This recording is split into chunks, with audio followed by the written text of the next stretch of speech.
This hour of Hugh Hewitt starts right now on Salem News Channel.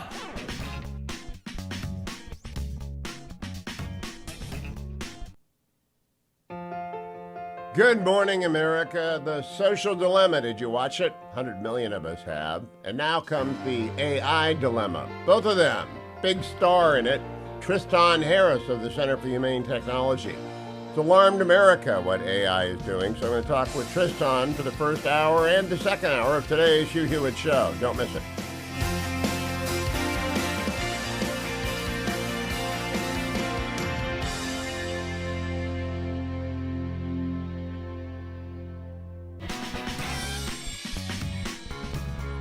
You won't want to miss a minute. This hour of Hugh Hewitt is on Salem News Channel.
Morning glory, America. Bonjour, hi, Canada. Hugh Hewitt live in Studio North on this Friday, August the 18th in the year of our Lord 2023. Hurricane Hillary has intensified. Heavy rains expected to hit Southern California in, of all seasons, August. Nope, hadn't happened in my years. I guess 1997 had one hit L.A., but it's odd.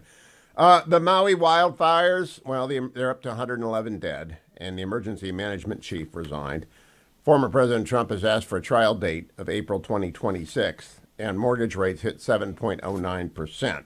The entire John Ellis news items this morning is devoted to the financial crisis gripping China, and over the weekend, more on that will become clear. But today is a special day in the Hugh Hewitt Show. Tristan Harris starred in The Social Dilemma, which 100 million Americans have watched, and he and his colleague at the Center for Humane Technology, Asa Raskin, have made a compelling video called The AI Dilemma, as in artificial intelligence.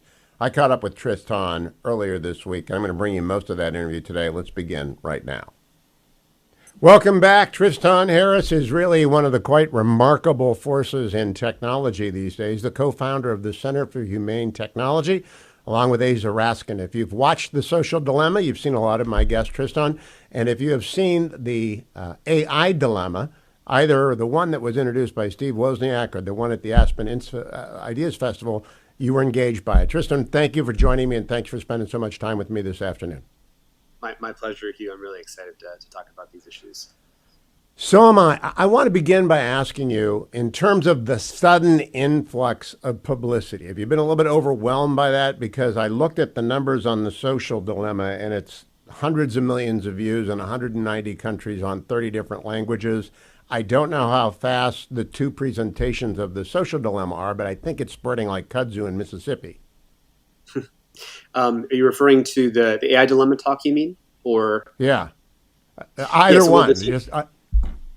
Yeah, sure. Well, so, The Social Dilemma came out in September 2020, and it was 2 months before the election. It was right in the middle of the pandemic. I think a lot of families who were at home and maybe sheltering in place, everyone was sort of cooped up and really felt the issues of social media, which we call first contact with AI.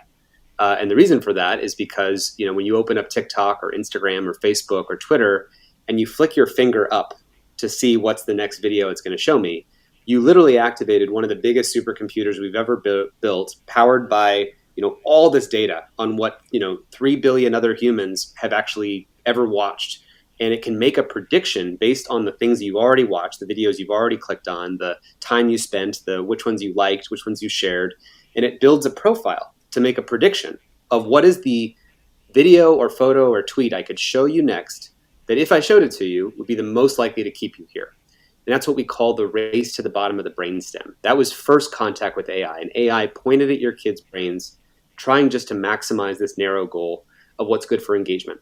What could go wrong? It doesn't sound like it's this horrible thing, right? Because you're giving people theoretically content that's more relevant to them.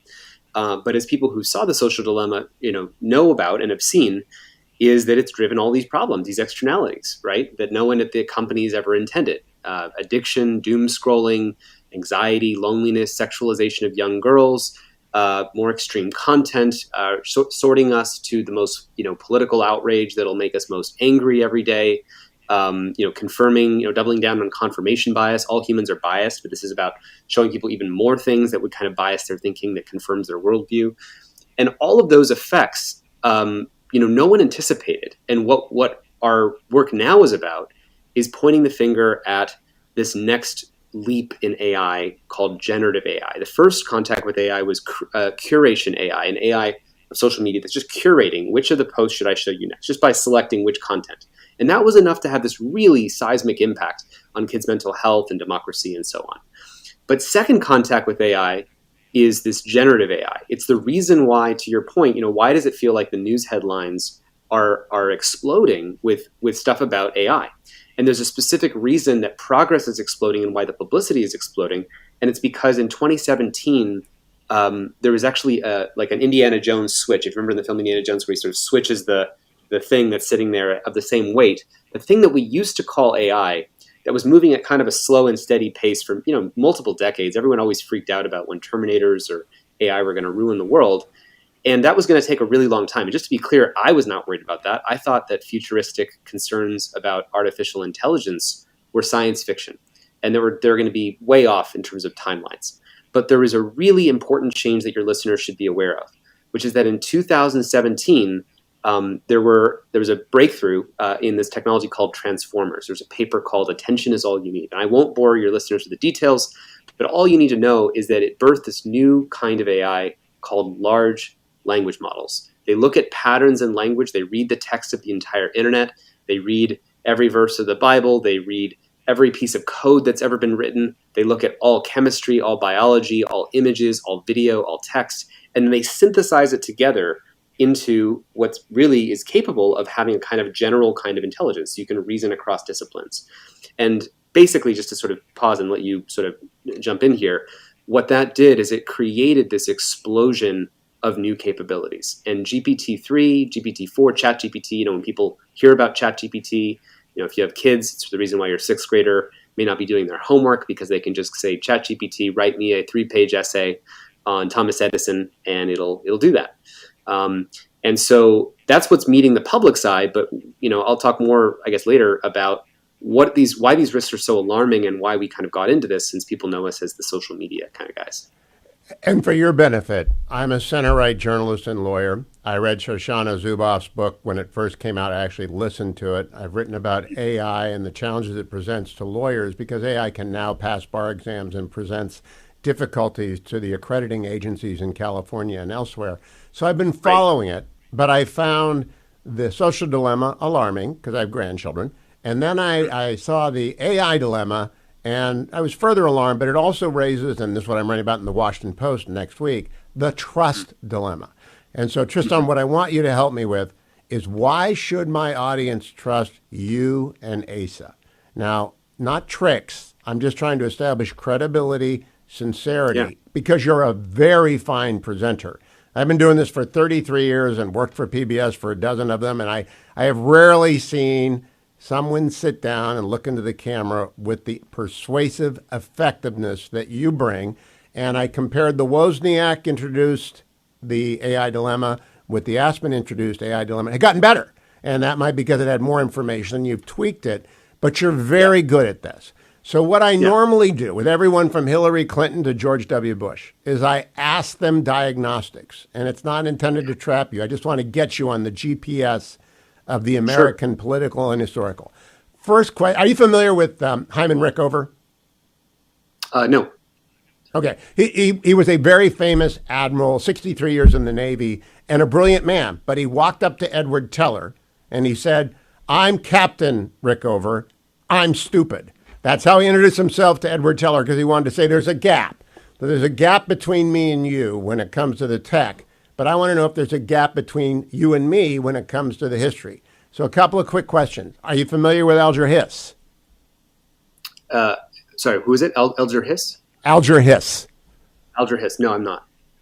How have you read the book, The Looming Tower, which is primarily about Al-Qaeda and won the Pulitzer? I'm very aware of that book, and I'm very interested in that history. I haven't read that book specifically, though, no. Okay. You mentioned Xi Jinping and CCP a grand total of twice in both presentations. What do you make of them, and how much of a threat do you think they pose to the United States and the West generally? Stop right there. We'll come back to this interview. I want to do a couple of business things before that. I want to remind everyone that Food for the Poor is a sponsor of this program, and I let them do that, and the Fetching Mrs. Hewitt and I contribute to them because they are pre-positioning disaster relief for what is going to be an awful hurricane season. And my buddy Robert Oth, my New Jersey Assemblyman buddy, who I met in Newark Airport, sent him $100 yesterday and sent me a note about that. Thank you, Bob. Anyone out there who can send 100 or more is making one of these boxes come through, and I greatly appreciate your doing that. I also want to let everyone know that AFP, Americans for Prosperity, is deeply concerned about the border, and they are sponsors of this program. AFPFbordertrip.com, because it's the Americans for Prosperity Foundation border trip, is taking hundreds of influencers, citizens, elected officials, police, and people like you to the border. If you want to learn more about what AFPF is doing about the border crisis and watch their incredible documentary about the collapse of border security, go to afpfbordertrip.com. afpfbordertrip.com. My friends at American for Prosperity have really figured out that we've got security threats in this country that are extraordinary, and they begin at the border. And if you want to know about them, go to afpfbordertrip.com. I'll be right back. Tristan Harris for the first 2 hours today, talking about the social dilemma, the artificial intelligence dilemma, and the trust dilemma. Here on the Friday edition of the Hugh Hewitt Show.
Welcome back, America. Hugh Hewitt inside of Studio North. My interview with David Sachs yesterday generated quite a lot of commentary from my subscribers to the universe, which I urge you to subscribe to if you want to talk to me. David Sachs is a very smart guy who does not know much about the history of national security. The problem is he thinks he knows things that are not true. His understanding of the history of the INF Treaty and its implications was wholly mistaken, writes Mark, who is a great Navy veteran and knows of which he speaks. But it was still a great interview, and I encourage all of you to go over to HughHewitt.com or to my highly concentrated Hugh iTunes. But I talk to people via subtext, and subtext is where you get me, and you have to subscribe to the universe to get that.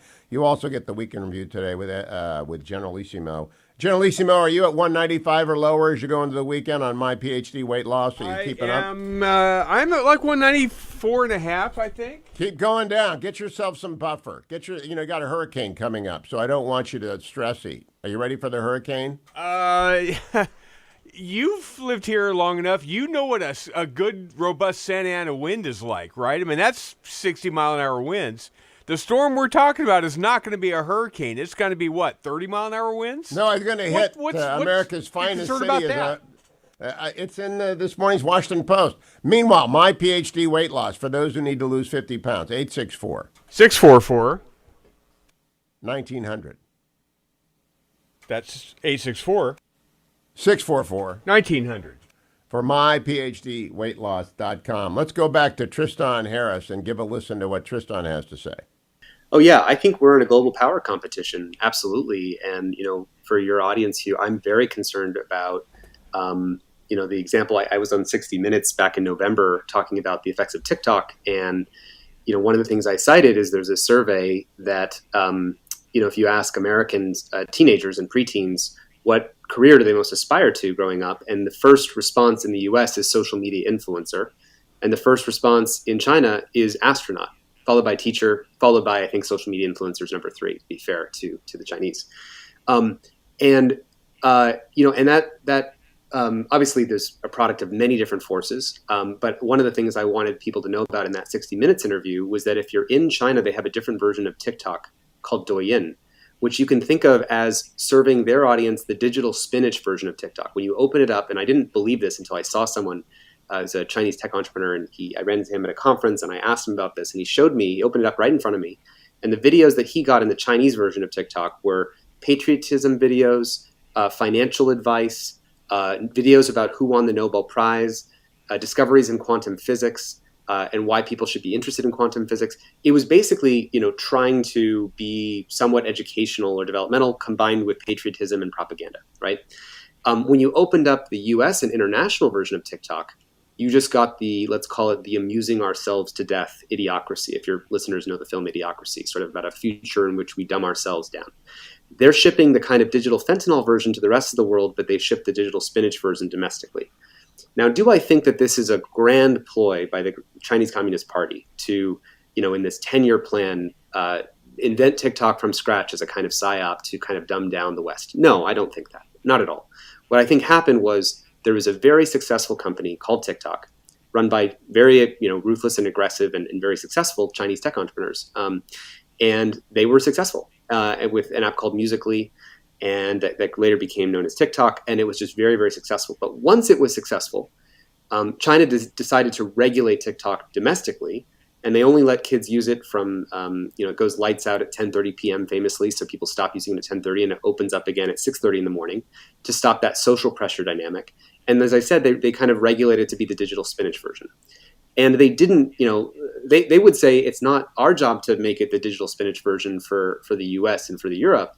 That's your job, US and Europe, to regulate it and tell us what you want it to be like. But I would actually ask a bigger question, which is, would you have allowed the Soviet Union during the Cold War to run television programming for the entire Western world, including Sesame Street, Teletubbies, and basically your 8 hours a day of your kids' lives? But that's effectively what the US and its Western allies are doing by allowing, the Chinese Communist Party influenced TikTok to be guiding, hours and hours of our mind's, influence. And this is why the AI dilemma is so curious to me, Tristan, because on the one hand, you're very aware of what the CCP did. They took over TikTok, and they now massage and store the data in vast underground data depositories. But you are more worried about Silicon Valley than the CCP. There is an arms race. UNASA discussed it. And I think the arms race is something that DARPA's got to be concerned with. Are you familiar with DARPA? Okay, let's pause it right there. We're going to come back. He talked to DARPA the day that that's the Defense Agency Deep Research thing. I've forgotten what the acronym stands for. DARPA is where they do their dark work. RelayFactor.com studio. Looks good today, right? You might see it tonight on Special Report. I'm booked for Special Report tonight, so I think it'll happen. I get confused on the booking when I'm up in Studio North. The telegraph doesn't work up here sometimes. The cell phone never works. Icarian, curcumin, resveratrol, and omega. There it goes. I'm not sure I'm going out after the show today because I have 2 hours left of Fauda to watch. 2 hours of Fauda, and out of the 12, 2 episodes, and it's only about an hour. But it's been raining around the clock up north, and it's not the hurricane that's hitting Southern California. It's raining here. But I hope I can. I want to. I'd like to get my miles in. I hope tomorrow morning dawn's bright. I got to clean the house tomorrow, that's for sure, because the fetching Mrs. Hewitt's coming back. So I have to pretend like they've been doing the dishes. This is what all men do, by the way, I assume, is that they do nothing during the week that their spouses are away, and then they clean up on the eve of their return and get it done. But I take my Relief Factor every day, whether or not the fetching Mrs. Hewitt is here to supervise that. I am a Relief Factor addict. I admit that. Don't go anywhere. A long chunk of my interview with Tristan Harris is coming right at you on the Hugh Hewitt Show.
Welcome back, America. If you're just tuning in, Tristan Harris starred in the blockbuster Netflix movie, The Social Dilemma. Now he and his partner, Asa Raskin at the Center for Humane Technology, have made The AI Dilemma. I've watched it in its two versions, one most recently at the Aspen Institute. So I tracked them down. We had a long conversation on Wednesday night. Here's more of that. Oh, yeah. I was on the phone with someone from DARPA this morning. So I think we've got to have Silicon Valley partnered up with DARPA in order to make sure we know what Silicon Valley is doing before the CCP steals it and deploys it, because it is such a powerful technology. But all of your presentations seem to head towards a regulatory scheme of some sort about which you are not particularly specific. Do you have anything in mind? Well, before we get to that, first of all, I really appreciate your questions, Hugh. I'm really a good faith. Like, I care about the truth, and I care about would keep us safe. Like, my last 10 years in this have been, 10 years before it was popular to do so, I was criticizing the fact that social media's arms race for attention would cause these massive effects on addiction, loneliness, and kids' mental health issues. And it's just because I am concerned about that I have chosen to take the path that I'm taking. The new concerns about AI arise from even bigger catastrophic risks that I genuinely see emerging from this technology and the race dynamic between these companies, these arms race to deploy the technology. And so I'm happy to really dig into all this with you. I just want you to know that I genuinely and sincerely care about how we get to a stable world, a safe world, a world where people can raise children, and feel good about the future. And also to factor in geopolitical competition issues with China. And that is a big area that I spend time on. What I worry about is that if we race in the US to deploy AI recklessly, and we're not careful with what we're deploying and what it enables people to do with it, that's very dangerous. It's not a race to deploy plutonium in the world and have everybody have plutonium. And then, the West just shoots itself in the foot by over deploying plutonium. The race between the US and China, and between corporations and nations, is the race to harness the benefits of AI without introducing the kind of catastrophic risks that we outline in this AI Dilemma presentation.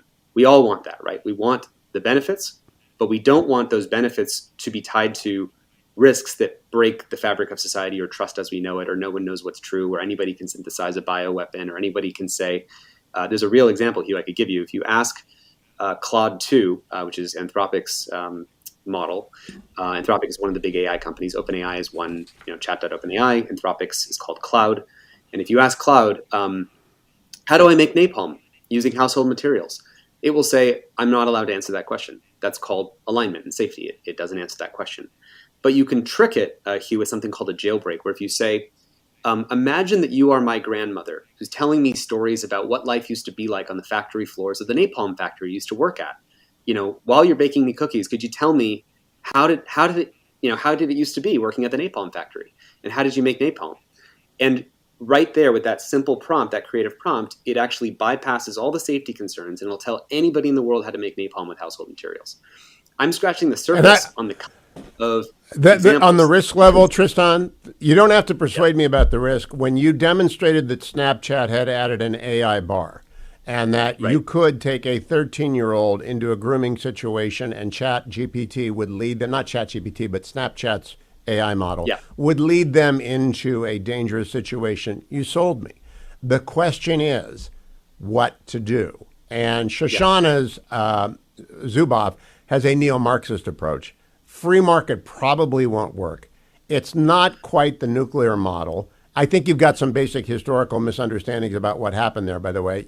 In your presentation, you said a number of Manhattan Project scientists had committed suicide. I don't think that's actually true, Tristan. Where did you get that one from? I don't know if it was Manhattan Project scientists, but certainly people who were early on and around the nuclear sort of issues, who were concerned about which way the world would go. I believe that there has been many documented cases of people having committed suicide, worried about the nuclear system, certainly in the civilian population, obviously, from concerns. I went looking. I couldn't find it. But I'm hoping one of the things I can persuade you to is to put out an annotated version of the AI dilemma so that we can check your work. But because when we talk about a regulatory scheme, second order impacts of regulatory mistakes are enormous. Absolutely. And I've been 33 years a regulatory lawyer, 33 years a broadcaster. I covered a lot. So I want to know what in your mind, when you testified at Tester and Thune, and I noted all the senators, I know them all on the Republican side. I only know Chris Coons on the Democrat side and Angus King, but they are clearly confused and looking for an answer. Mm-hmm. Do you have one in mind? So I want to say, Hugh, that this is a brand new issue, and in our first presentation of the AI dilemma, which we did in March, we did not have a solution at all. In fact, we did not say, hey guys, you should have listened to us because we know what the solution is. We actually said that very clearly in that presentation. The reason that we even got involved and why we even invited our friends and made this presentation at all is because, as I mentioned in the opening of the talk, there were people inside of OpenAI and inside of Google and places that were building AI systems saying that, Tristan, we basically need your and CHT, Center for Humane Technology's help to amplify awareness about what's about to come. And the metaphor I gave is it felt like getting a call from someone in the Manhattan Project who was saying the world is about to change, except we're not about to just do a Trinity test of the atomic bomb. We're about to sort of release this arms race into the entire world and onboard your children and onboard, nation states and onboard companies and governments. And it's being developed at a pace that's not safe. If you saw the second version of the AI Dilemma talk, I cited the tweet by Jan Leica, who's the head of alignment at OpenAI. So think of it like if you were at Boeing, this would be like the head of safety, who publicly tweeted, we should not, before we rush to deploy these AI systems into society, people should know that these things are not tested and not safe yet.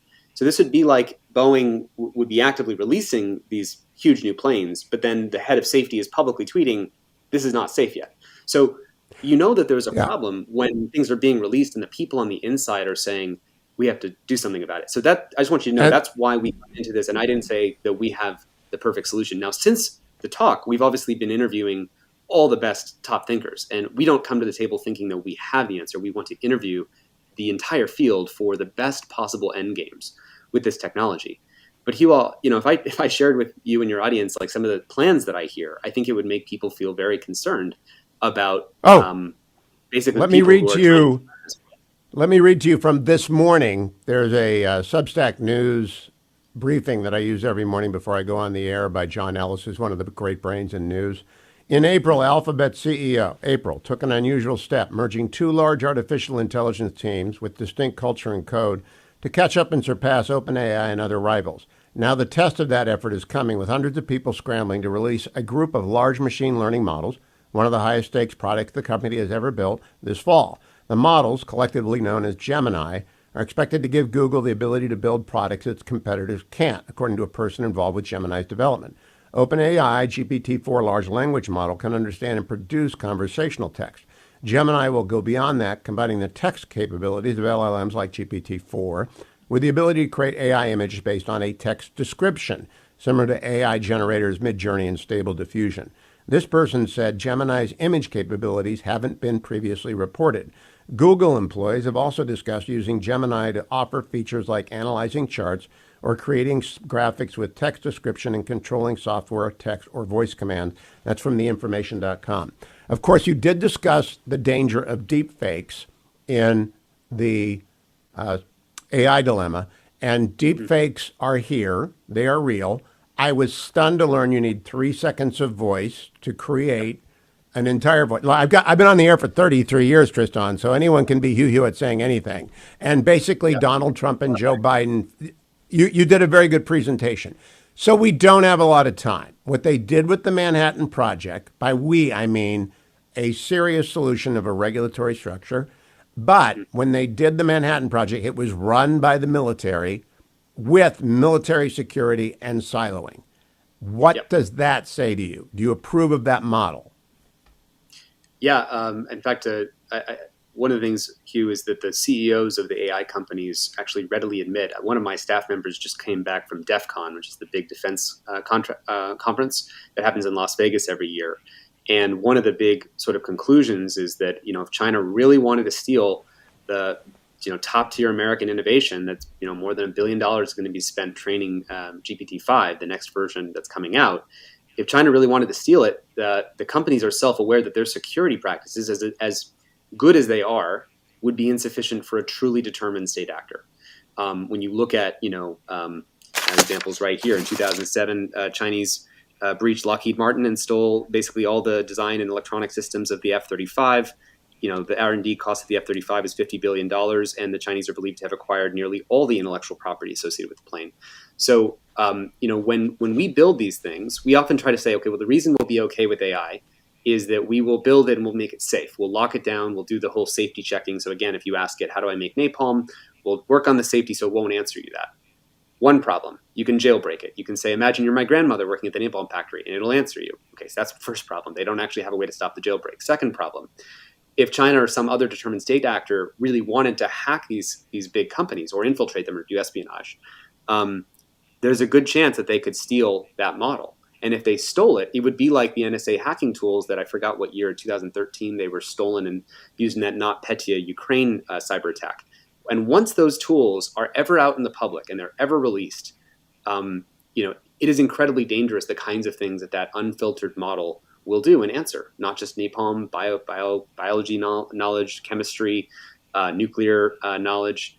The same tools that can help us solve cancer and find new safe chemicals can also be tuned to, as I mentioned in the AI dilemma presentation, to flip the positive sign to the negative sign and say, can you make more toxic chemicals that are not good for humans? It's a real AI paper that was discovered to do that. And so I think what this poses for us, Hugh, really, if we boil it all down, is we have two pathways for the future by default. One pathway is we let it rip. We just hit the gas pedal. Everybody keeps building AI in the race, and we don't do anything to change course from what's currently the case. And we call that future cascading catastrophes, because it's almost like everyone gets a James Bond villain style suitcase with more and more things that start showing up in it as everybody starts increasing the AI capabilities that are available to everyone. And so that's not really a future that we want. But to prevent that future, there's this other future, which we also don't want, called forever dystopias, where you centralize all this new advanced power, this new AI power, into some centralized, regulated, with regulatory capture and with maximum incentive to manipulate and own that thing. Stop it right there, because we're going to come back. Regulatory capture is something I know a great deal about. That's what happened to the EPA by the Greens. That's what happened to the Army Corps of Engineers by the Greens. That is what has happened to almost every agency. It didn't happen to DARPA, and it didn't happen to the regulatory agencies of the nuclear world. And that's what I think we're talking about with AI. But more coming up with Tristan Harris right after this. Stay tuned. I'm Hugh Hewitt, Friday, live from Studio North. Portions of the Hugh Hewitt Show are brought to you by Regnery's Life After Capitalism, now on sale from Regnery Publishing.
Welcome back, America. Hugh Hewitt live in my studio north this morning. I caught up with Tristan Harris of the AI Dilemma fame, and let's continue that interview now.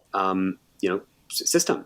So whether that's centralized in some corporate way, so you have like a runaway corporate asymmetric power, or you have a runaway government merging with AI, where you have like a Chinese AI-empowered digital surveillance state, where we already know that China has been deploying, not China, the Chinese Communist Party has been deploying AI systems to create a digital surveillance state, with drones and perfect surveillance of what you're doing, and everybody has a login to the internet. And when you walk around, just the simple gait of the way that you walk and your movements are with 94% accuracy. They can identify every citizen in their population, and that stat is at least a couple years old now.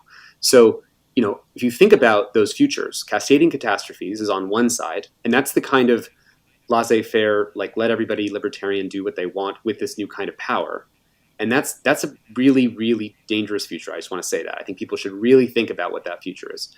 But equally, on the forever dystopia side, you get a runaway, unaccountable power that can't be checked, because there's maximum incentive to take this godlike power and to do something with it. And absolute power corrupts absolutely. So I want to frame that for our audience, because I think what we're looking for here together is a third way. And you can think of cascading catastrophes as on the basis of trust, since you brought that up earlier. As the failure of cascading catastrophes is you naively trust everyone to do the right thing with all this godlike power, which is just naive. Or the forever dystopia side is you don't trust anybody to do the right thing with AI, and you do a perfect surveillance state, and you lock down everyone's computers, and you know what everyone's doing, and you prevent them from doing bad things. Yeah, there are two, not only are there two futures, there are two models for people who talk about it. There are actually three. There is the hero profit model, there is the entrepreneur of fear model, and there's a regulatory model, which is kind of dull and boring and old and has been around since the Interstate Commerce Commission in the 19th century. And James Q. Wilson, the late James Q. Wilson, sort of did everything you could think about regulatory capture and all the dangers of it. But it does seem to me to be a national security issue, and I define that as what threatens the constitutional ordered liberty order. And it seems to me unregulated AI does, but I'm not willing to let Silicon Valley come up with the solution, because Silicon Valley exists in unusual seclusion from the rest of the country. I do kind of trust DARPA, and I do kind of trust the NSA, and I wouldn't mind if every AI company and every company in Silicon Valley allowed national security specialists from DARPA or NSA full access to every meeting and every scientist with a badge that let them into every room and every code. But Apple will not even let the Bureau into its unlocking code.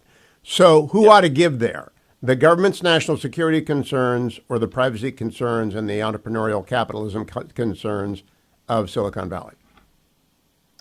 Yeah, I mean, these are really tough questions. I think that whatever security the NSA has, let's call that like the maximum version of security that the U.S. knows how to do at a national state secret level.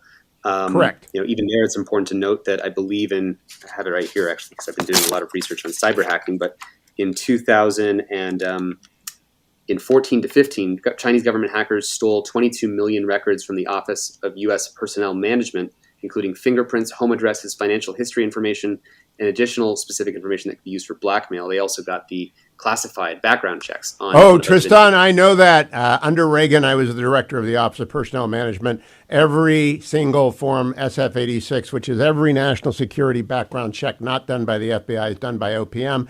They've got all my stuff up through 1989. I had every clearance you could have. But luckily, I don't know anything about me since 1989. However, I'm quite certain that the Chinese will translate this, because you are an it guy right now, and they will listen very carefully to what you as an influencer of these decisions say about the regulatory model. So I want to go back and push you back into the choice between, do we let the government run it, or do we let Silicon Valley make choices advised by the Center for Humane Technology and other artificial intelligence ethicists? First of all, just to say, I hope your audience doesn't identify me as part of the Silicon Valley hero culture or something like that. No, there are two temptations. You're not a hero prophet, and you're not an entrepreneur of fear. Yeah. I think you may be an honest broker, but those are the two models that will appear. Yeah, I mean, I think we need a democratic conversation about the right way to do this. And, I totally understand you. You may have some critiques about my read of history.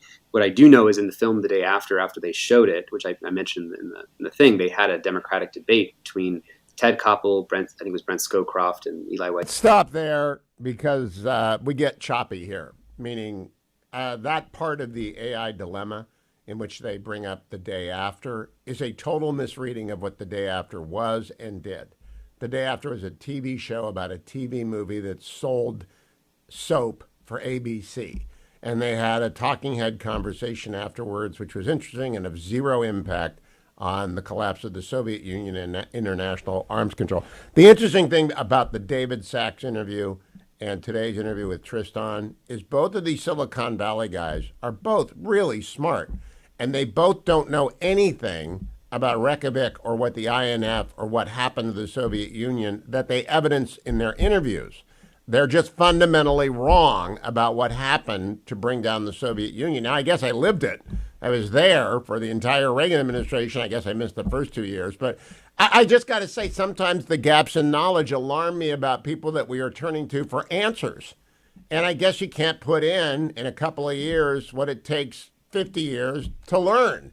More coming up, America. Unfortunately, Joe Biden didn't learn anything, and he's forgotten what he did learn. Stay tuned. I'll be right back.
So I want to go back and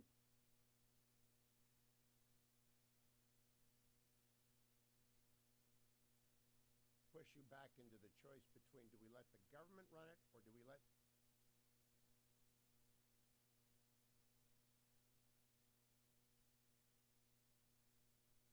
listen very carefully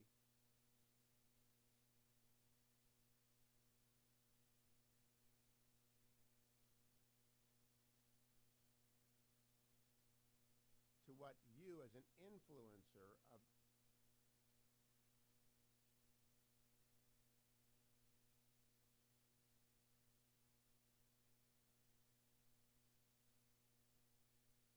these decisions say about to what you as an influencer of these decisions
Morning glory, America. Bonjour, hi, Canada. I'm Hugh Hewitt, live inside of Studio North. I'm spending this Friday, next hour is the Hillsdale Dialogue, not doing debate stuff. We're going to be full of debate next week. I caught up with Tristan Harris on Wednesday night. He is one of the co-founders of the Center for Humane Technology. If you watched The Social Dilemma, you saw a lot of him. If you watched The AI Dilemma, you saw even more of him. And he's a big influencer among parents and among the Silicon Valley left and center. But he doesn't answer the question in either of those documentaries, what does the American people want done about big tech? And so I drilled down on that with him, and I want you to hear this interview in this part especially because it's the choice we face.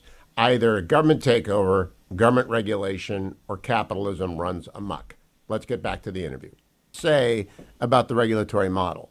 So I want to go back and push you back into the choice between do we let the government run it or do we let Silicon Valley make choices advised by the Center for Humane Technology and other artificial intelligence ethicists?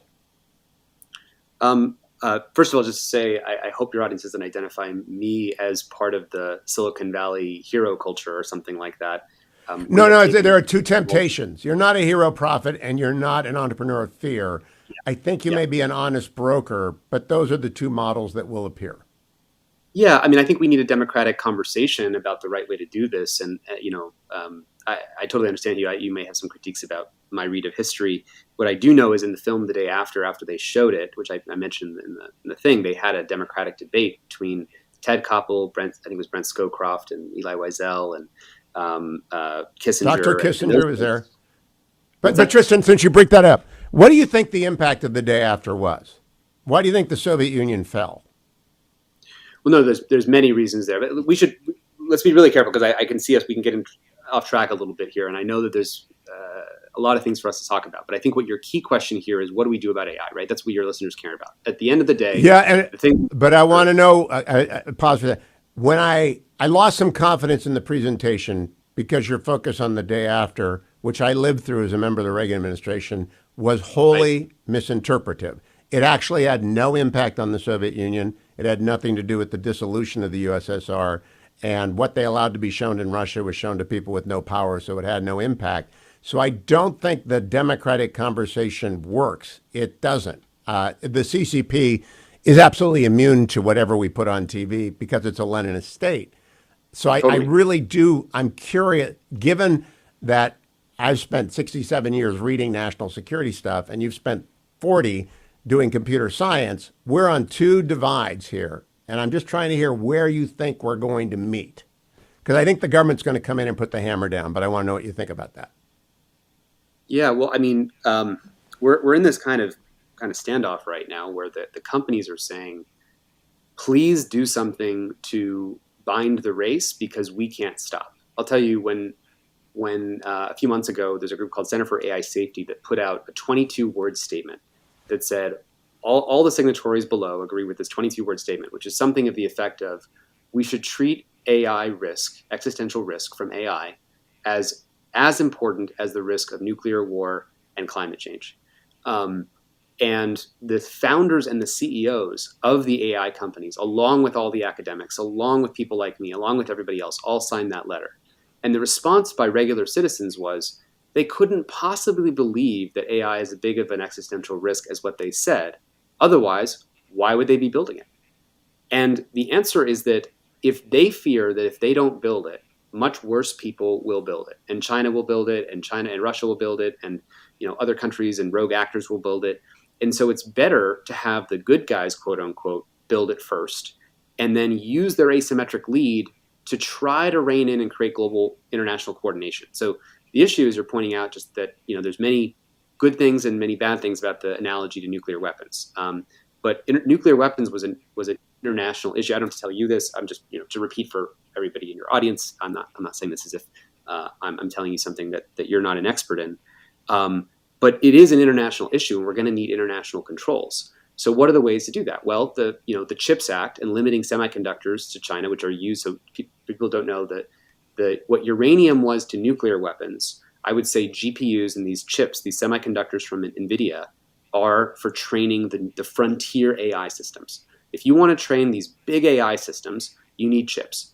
And right now, it's a question of how effective the chips controls are. They need to be effective if we care about controlling where this technology is built.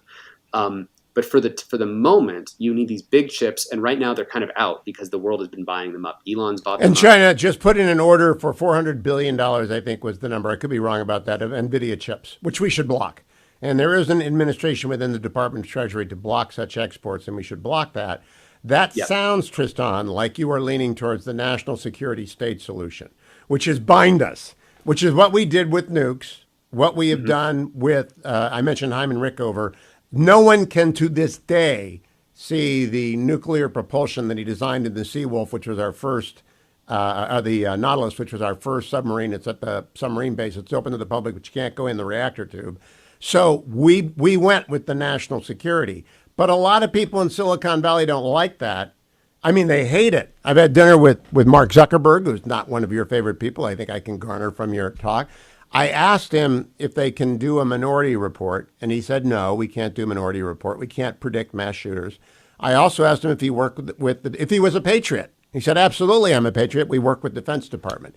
What do you think about those two questions? Is there the possibility of doing minority report right now so that AI could predict a mass shooter on a school campus?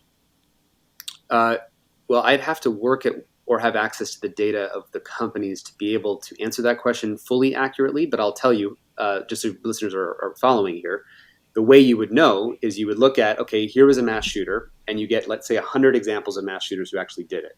Then you'd ask Facebook, show me a pattern of the last 6 months or year of this person's activity. Is there some pattern? Is there the kinds of groups that they were joining? Is there some kind of pattern of the kinds of things they were commenting on, the word choices they had? Is there some pattern to their usage, what they're doing, what they're talking about, who they're texting with, or just what they're saying as they're texting, if they're putting it into plans, where theoretically, yes, it would be possible for maybe Facebook to build a predictive model that says they don't know for sure, but they can say, here's a person who has a pattern of activity that looks just like the pattern of these 100 other shooters. So that brings up an ethical question. And a governance question. What should we do when you have technology companies that are privately owned, rather not privately owned, they're on the publicly traded markets, and they can make a prediction that's accurate about what someone might do in the world? That's the first question. First question before that is, do you want the government to know and have the ability to compel a private company to run that data? Mark Zuckerberg said that before COVID, we don't have that capability. They may have it now, and I don't want to put Mark on the record to deny it now. I haven't talked to him in a year. So I will talk to Thiel pretty soon, who's kind of a friend, and I'll ask him, can Palantir do this? If it can be done, if predictive, it's Minority Report, it's a Tom Cruise movie, it's scary stuff. Do you want the state to have control of that? That's the big question. No, not particularly. I think if it leaves us again with uncomfortable choices. So if no one is, these things should be democratically decided, though, right? And the real problem is that Silicon Valley is building a new digital world with, instead of a constitution, it's really their terms of service. And, Larry Lessig, the Harvard professor, wrote a book called Code is Law, saying that law will be undermined by code. Code will set the norms of what people can and can't do. And increasingly that code is written by a handful of companies in California who, are not, I know there's a critique that everyone in Silicon Valley is politically biased. I think it's actually more, if you're running one of those companies, it's really about your own survival and dominance. So you're going to it's about your quarterly report. It's your quarterly report. That's all it is. It's what they did at Facebook is they created a faux Supreme Court made up of international lawyers and the brilliant Mike McConnell from Stanford Law is one of the absolute brilliant scholars of our time. But it's a joke. And I've told everyone at Facebook that it's a joke. It doesn't work. So I'm really driving you to think. I'm not asking for an answer today. To think and add to your presentation the two choices. And the third choice is the extension of the second choice, which is to allow the private sector to do it and bind themselves, is that the Chinese get it. Because Silicon Valley is shot through with spies. Do you accept that? Oh, yeah, absolutely. I'm very worried about it. Chinese spies. So everything we do, they get right there. He's a realist. He's a realist. I'm also a realist about the need for this audience to help out Food for the Poor. The banner for Food for the Poor is at the top of HughHewitt.com. The hurricane season is predicted to be the worst in a long, long time because the water is so warm. That isn't anything particularly. There are cycles. It's an El Nino cycle. And it's a devastating cycle for places like Haiti and some of the poorer islands and for Central America, because Central America is in large part run by idiots like in Nicaragua. But Food for the Poor is a humanitarian organization, and I believe in it deeply, and we support it deeply. And I'm asking you, and I thank you in advance. Thousands of you already stepped up with $100 or more, and I appreciate those contributions. They're flowing in. Please just go to hughhewitt.com and hit the banner at the very top. It says emergency relief supplies, and we pre-position them. We get them ready. We are going to send them out, and thank you for supporting Food for the Poor. I'll be right back with Tristan Harris's answer to that after this.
Joined now by the poet laureate of the Hugh Hewitt Show, Tarzana Joe. Hello, Joe. Hello, you, and good morning. Let's get right to it. You heard Obama say it 100 times before. We are the change that we've been waiting for. But now that they have shown themselves, I say without a doubt, these are the people that they warned us about. The left has left its principles, a dozen every hour, and places no restrictions on their pursuit of power. You'd like to maybe heat your house instead of knit a sweater? You'd like to eat a T-bone? I'm sorry, they know better. Those 10 lights in the Bill of Rights now find themselves outnumbered when prosecutors see themselves completely unencumbered, who write their own opinions by way of substitution in place of all that nonsense written in the Constitution. They want complete authority, and everybody knows it, and seek to make examples of any who oppose it. This isn't just a party thing, it's far more consequential. I wouldn't say this lightly, but the threat is existential. I don't have a solution. No, I'm not even near one. I'd really like to hear one. If anyone has an answer, I'd really like to hear one. So be an active partisan for all that you support. Do double what you did last time, or we'll all end up in court. That's Power to the People by Tarzana Joe. I love that fist raise, Joe. Way to go. That will be posted at Tarzana. That will be posted at tarzanajoe.com. Yes, with the next to last stanza in the proper order. That would be good. I thought it was very well delivered and a kind of good recoup there. I will tell everyone as well, for all your poetry needs, write Joe at tarzanajoe@reagan.com. He's busy, but not that busy. It's hot, but not that hot in the Valley. Tarzana Joe at reagan.com. Get your poetry needs for the fall in early. Joe, thank you. Thank you, Hugh. It is also hot in China's economy, and it's not so hot in our markets. This market report brought to you by Birch Gold. If you're buying gold today or you want to open up a gold-based or physical precious metals-based IRA, 401k, SEP IRA, you go to hughgold.com. That's hughgold.com, or text my name, Hugh, to 989898. Every day they sponsor the market report. Yesterday was just bad everywhere, down 0.84% on the Dow, down 0.77% on the S&P, and down 1.17% on the NASDAQ. Gold dropped a couple of bucks to $1,921, $1,921 per ounce. And the 10-year Treasury has gone to 4.22%. Got to say that the headline today that the mortgage rates hit 7.09%, highest in more than 20 years. That's true. I bought my first house at 12.5 or 13% with the fetching Mrs. Hewitt. So it's not as bad as it can get, and I'm still not sure inflation is gone, but I do know that gold over the past 100 years kept its value, kept its pace with inflation. In fact, it was better over 100 years than inflation. So if you're planning for long-term retirement and you don't want to be completely exposed to risk, you've got some risk-averse assets, that's gold or silver or platinum, and you store it in a third-party intermediary that is legit, like Birch Gold, and you will not be knocked around by the IRS for saying you're running an IRA or 401k out of your safety deposit box. Safety deposit box is for physical precious metals that you own. Don't keep them at home. Don't forget them where they are. Don't have them stolen. Put them in a depository run by Birch Gold if you want the IRA or 401k benefits. That's hughgold.com. I want to play for you, by the way, before I go back to Tristan and finish it off. Donald Trump did an interview with Larry Kudlow yesterday. Cut number 9. Oh, it's not available? I'm sorry to hear that.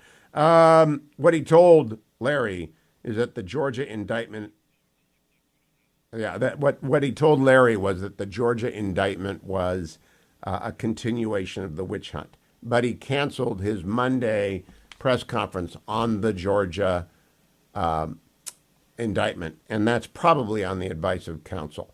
Let's go back for a little bit more. Actually, I don't have time to do Tristan. Let me do my relieffactor.com. I'll do all of Tristan in the next 2 segments. Don't go anywhere. It's all going to be available at hughhewitt.com. And I encourage you to watch The Social Dilemma, The AI Dilemma, then watch this interview, then read my Washington Post column, which will come out today or tomorrow. I'd love to see Brett Baer and Martha McCallum ask about big tech next week.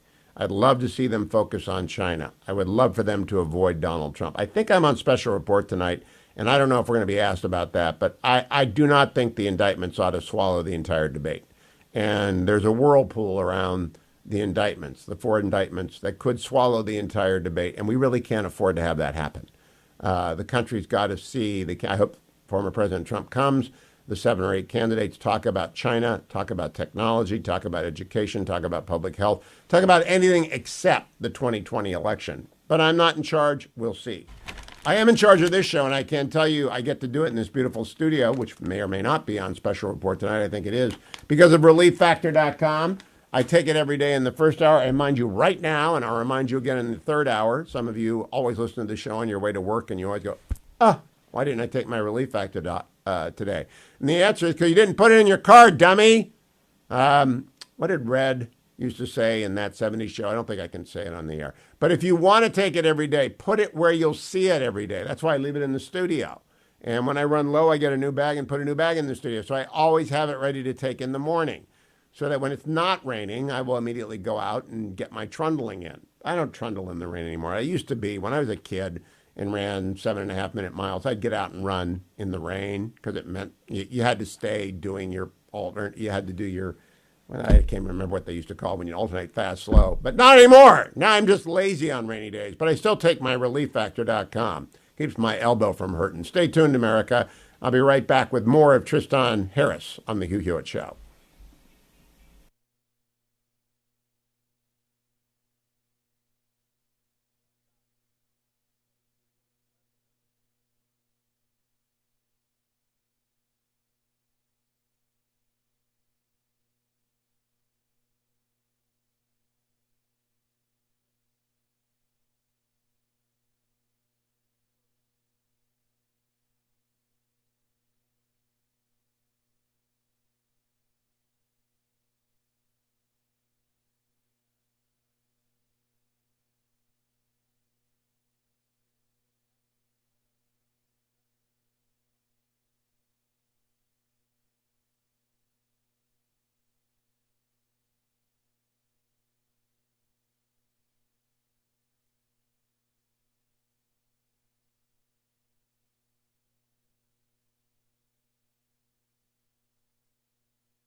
Welcome back, America. I'm Hugh Hewitt. It is Friday morning, and the big debate is Wednesday. I hope technology is part of it in big tech.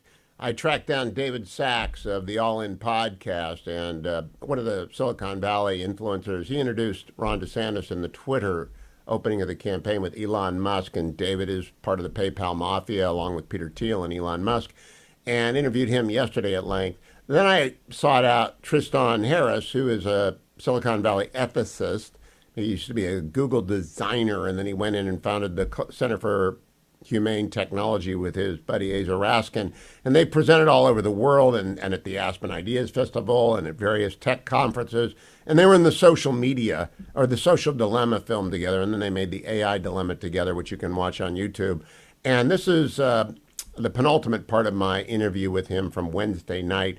We're talking about the future of AI and whether or not there's actually any historical basis for the suggestions that Tristan and Asa come up with, or is it just that they are diagnosticians of a severe disease in society, but they don't know what to do? Let's go back to the interview. Unless we take it to Oak Ridge or underneath Chicago Bears Stadium where they started the Manhattan Project, or somewhere that the bad guys can't get it. And it's not international control. I don't believe in that. But I do believe in a democratic choice. And you appeared before that Senate committee and you met with President Biden. Here's the honey. I got to talk to David Sachs next, so I'm punching way above my weight today. But my question to you right now is, does the government understand the dilemma right now? Absolutely. Yeah, I think that they understand how difficult these issues are. And unlike nuclear proliferation, increasingly the cost of doing this is going down and down and down, with and more people are going to have access to this. A lot of people say, containment isn't possible, right? So by default, I want people to step into the world that I'm living in, which is that this really doesn't look good, right? You have a technology that is proliferating, getting more accessible every day, that has the incentives by companies to race faster and faster, moving at a pace that they can't get it right, saying, please do something to regulate us or stop us because we don't know how to stop on our own. But then we're also uncomfortable with stopping. But also, if they race and build it, as you said, China's probably going to get anything that they build. So it's not like if we race faster, we're going to beat China. If we race faster, we're just going to give them the bigger, more powerful thing faster. Now, we will still have a lead because we will know how to tinker with it faster than they know how to tinker with it. But what does that give you if you have this crazy godlike intelligence sitting on a server? There's a thing that your listeners should be aware of called evaluations. So these are called you test a model. You're training GPT-5. So it's like you're baking it in a lab. So it costs $100 million to train GPT-4. So there's a bunch of GPUs just cranking away computing numbers all day. And there's a system called ARC evals that tests, does this model have dangerous capabilities?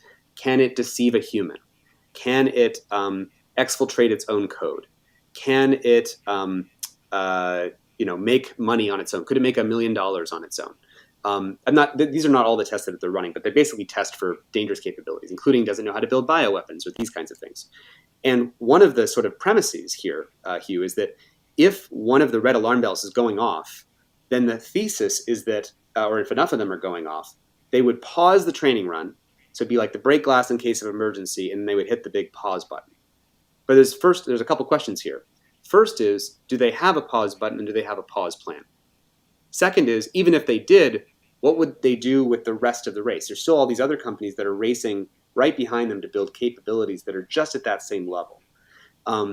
And we would need people to kind of pause because we know at that point we would be losing control. We'd be releasing something that's very dangerous. And if that thing that we said, even if we successfully hit pause, you still have a file sitting on a server that if the Chinese were to steal or hackers were to steal and someone just said, I'm going to post this on the internet, that would be like taking those NSA hacker tools and just posting those on the internet. Because by the way, GPT can actually also hack code in infrastructure. It can say, find me a cybersecurity vulnerability in this code. And the current one is only so good at that. It can only do it in a few instances. But the next one might be very good at it. And as we keep releasing this stuff to the public, this is really, really not a good situation. So I know I'm not it's terrible. The thing I took away from the AI dilemma is the double exponential curve. And even me as a lawyer, I understand what the double exponential curve is. So I do think we have to bind Silicon Valley. And by that, I mean bind the technical ability. And by binding, I mean absolutely regulate it, to the nth degree. As the Manhattan Project, I'd recommend any biography of Hyman Rickover to you because he kept the nuclear navy under his one autocratic control, and it has never had an accident other than the Thresher. And the Thresher went to the bottom of the sea and exploded. But it never proliferated. On the other hand, we let the Europeans control nuclear development, and A.Q. Khan took it and took the bomb to Pakistan, so there's now an Islamic bomb and an Indian bomb, and proliferation is real, and there's an Israeli bomb, and the Iranians are going to get a bomb. So if we don't step in, it will be too late, and it may already be too late. But I'm just asking you, I'm not urging you, I'm asking you to consider go the next step and say, what is the model? And that would actually require that you expand out of Silicon Valley to people like Mike McConnell and other respected academic former judges. And how do you regulate this? Because it's got to be regulated. It can't be. Do we agree? And this may be a good time to land the plane. Do we agree it cannot be an unregulated? No, I absolutely think that we need international controls of some kind, which involves government regulating. The question is just, first of all, if I jumped in this conversation and I said that without the trust of your listeners and sort of walking through the problem, I think people would mostly not be on board. Now, do we have a million examples of regulatory capture and the regulation getting it wrong and making it worse and creating some irreversible state we can't get out of? Absolutely. And so, I did the Joe Rogan interview and we were talking about all the social media issues, and he said, well, I totally agree. We have to have rules. He said, but I don't want regulation. And it's like, well, the real thing is we agree that there need to be rules. And I think we both agree that we don't trust past regulation because it's gotten it wrong so many times. So the real question is, what would it take to get that international set of controls right? But then here's the thing here, like even if we crafted the perfect piece of paper with the perfect laws on it, what's stopping these bits from flowing through the digital Ethernet cables and Wi-Fi signals flooding the world, right? Because we're just talking I thought Aza's presentation about the Wi-Fi going on with the body position was very alarming to me because it's basically unstoppable if it's deployed. And we're not talking about war games and we're not talking about Terminator. We're just talking about the general surveillance state and the ability to generate its own improvements, which is a bit alarming. But I think your models of regulatory capture are all based upon the modern regulatory state, not the old regulatory state where the iron fist came in and just took it all and appropriated the intellectual property. And I think that's... What are you referring to?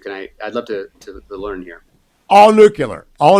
Nobody owns nuclear property unless it's been licensed by the federal government. And the International Atomic Energy Commission has done a horrible job. So I don't believe in internet. They've been captured by the CCP. The World Health Organization, captured by the CCP. The UN, in many functions, the Human Rights Commission, captured by the CCP. It's actually got to be a U.S.-based regulation at the tip, maybe with the EU, maybe not. They have their problems. But I hope you'll look at that. What is the next plan? By the way, who funds the Center for Humane Technology? We have a number of foundations and private donors who just really believe in our work. Across the board, Ford Foundation, Hewlett Foundation, Omidyar, some people who've made money in crypto who really support the work and know the stakes of what we're facing. Do you have the red flag for conservatives? Is there Soros money in there? I think Open Society Foundation gave us one grant a few years ago, and they believe in protecting democracy work, and so our work that touched on social media influencing democracy was important to them. But I think I want to name something here, Hugh, if you don't mind me. I'm going to push back a little bit here. Just because someone has gotten money, I want people to understand. If I'm running a nonprofit, right, and I'm mostly trying to do this work every day and try to show up and actually focus on the stuff, the issues, and how deep they are. Because I think we've talked about just how much sense making you have to do to figure out what's the right way to navigate this. About 97% of my attention goes into that. And then every so often I have to go make a fundraising call and get someone to write us a check. And mostly that happens while I'll give a talk somewhere. And then there'll be someone sends an email to some other person. And then someone says, okay, yeah, it's beautiful work you're doing. How can I help? And we talk about a few ways, and then maybe someone writes us a check. But just because Open Society might have given us a small amount of money doesn't mean that, there's some kind of agenda or there's some kind of conspiracy or anything like that. And I just want here's the question, Tristan. Why should I trust that answer? I believe you, but why should I trust that answer? See, the trust dilemma is everything. It's actually Right. bigger than the social dilemma and the AI dilemma, the trust dilemma. As you guys said, 2028 is going to be the last open election, or 2024. I thought that was a little bit of an overstatement, but if you're right, we're screwed because no one will Right. be able to trust the information input. Correct. Well, actually, Hugh, if I can respond to that, because the point I made in the social dilemma, if you remember, is if we don't have, if these systems are rewarding the most cynical interpretation of anyone's ever action, because that will go the most viral. Think about it. If I say this person raised money from this crazy donor on the left or on the right, or if you're someone on the left, you say, well, Tristan sat down with Beck for 4 hours, or sat down with you, and they'll say, oh, that's going to be used to discredit you. But then someone on the right will say, well, you had this one check from this one person we don't like. Which was going to go more viral? Like the work that we're doing and the intensity and the care and like how do we get this right, and which is more and long and complicated and not soundbitey, right? Or the tweet that says this person did this one thing, it's going to go more viral. So the reason I would argue that we have this trust crisis where no one trusts anyone is because social media has made the amplification of inflammation and distrust go more viral than the calm everyday facts of reality. And so that leads people You're right. to believe in a more cynical You're world right. than the world that we actually live in. And that's, I'm really concerned about this because I want to live in a world where we can actually have functioning democracies that are based on warranted trust, not naive over trust, but also not cynically or reactively believing we shouldn't trust anyone or anything. And there is good Warranted faith, trust. That is a key concept. Tristan, I've got to go talk to David Sachs on the same issue, but I hope you'll hold it right there. We'll come back and finish this. Today in the Washington Post, I'm going to have a column on warranted trust. It's the trust dilemma. And I'm looking here at John Ellis's, I got 3 news substacks this morning, news item substacks, and this one happens to be about the coming wave. I'll read it to you, just arrived. Wired Magazine Q&A with Mustafa Suleiman, co-founder of DeepMind and Inflection AI. And it's all about AI. And like my conversation is all about AI with Tristan this morning. My question is, I don't know anything about Mustafa Suleiman. I don't know whether to trust him or not. Does he know what the triad is? Does he know what the nuclear model is? Does he know what regulatory capture is? Does he know that the CCP owns the WHO? Does he know that the International Atomic Energy Agency was long ago captured by the CCP? Does anybody know anything in Silicon Valley? And I'm beginning to doubt, with the exception of Peter Thiel and Elon Musk, that the answer is yes. David Sachs knows some, but I really don't think they know much about what's been going on for 50 years because they've been busy building technology. Stay tuned. I'm Hugh Hewitt. Portions of the Hugh Hewitt Show are brought to you by Regnery's The People's Justice, Clarence Thomas, and the constitutional stories that define him.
Welcome back, America. Hugh Hewitt live up in Studio North. I caught up with Tristan Harris, who you may have seen in The Social Dilemma, the movie that 100 million people have watched in 190 countries. Or maybe you've seen the AI dilemma that he and Asa Raskin presented at the Aspen Institute and other places.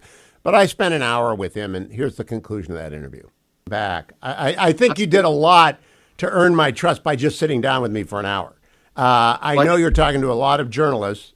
You'll get criticized by the left for doing this with me, obviously, because I'm a center-right guy, and I really twist their nose often, and they get upset. But I'm very persuaded by your presentation. Last question. Did Snap GPT respond to the AI dilemma example that you used of grooming the 13-year-old? Yeah, I think at some point they did, and they said that they fixed the problem, but we get reports from parents who are able to reproduce it. Asa, my co-founder, was able to reproduce it. And worse than that, Q, when they first shipped this My AI chatbot to all their Snapchat users, which is a lot of 13-year-olds are on there, right? And they shipped it to only, to be fair to Snapchat, or at least give them a little bit of the benefit of the doubt, they only shipped it to their paid subscribers, which is only 2 million of their many hundreds of millions of users. But since then, and since we called all this out, they have since rolled out the My AI bot to all of their users, literally every single one. And worst is you can't even say, I want to turn off this feature. And it's a friend that's pinned at the top. So you're using Snapchat, you're 13. And one day this new friend who you didn't ask for shows up at the top of your friends list called My AI. And it's not been tested on what's healthy for kids. And it's just been shipped to everybody. And this is the same, junk that we've been talking about on the social dilemma issues for a long time. So that is a nightmare. And on that, I didn't want it to be a race to the bottom of the brainstem, but the race to the self-interest of Adam Smith is always and everywhere present. And Snapchat, I am surprised they did that. That is as when the Progressive magazine put the diagram for a atomic bomb on their cover, and they could not be enjoined given our First Amendment. They did it, and we just hope people don't buy it. But your bioweapon analogy. My brother's a toxicologist, and I talk to him all the time about what bioweapons can do. And if you combine AI with just general categories of chemicals, you have the capacity for terror attacks that will dwarf 9/11. So I think we got to move faster rather than slower. And I think you're sounding the alarm in a responsible way. And I very much appreciate your talking to me about it. Where do people find the Center for Humane Technology, Tristan? Yeah, you can go to humanetech.com, and I just recommend people watch the video, frankly. And if you want more people to know about it, host a screening of it. You can invite some people over, put it on your TV, and just watch the AI dilemma. We are not. Does your undivided attention? You have a podcast. Your undivided attention. Does that come out weekly? About every 2 weeks. Yeah, it's called Your Undivided Attention. We try to go deeper into these issues. We actually respond to some myths and misconceptions about the AI dilemma. Address some critiques. If you have more critiques for us, Hugh, I would always be welcome to them. And I am not a historian. Not a critique, a choice. We got the national security model and we got the free market model. And the CCP has picked the national security model, and we picked the open market model, which is helping their national security model. So that's right. Good luck to you. Thank you. Be well. All right. Good luck to him, indeed. You can't solve the problem. You got to take it over.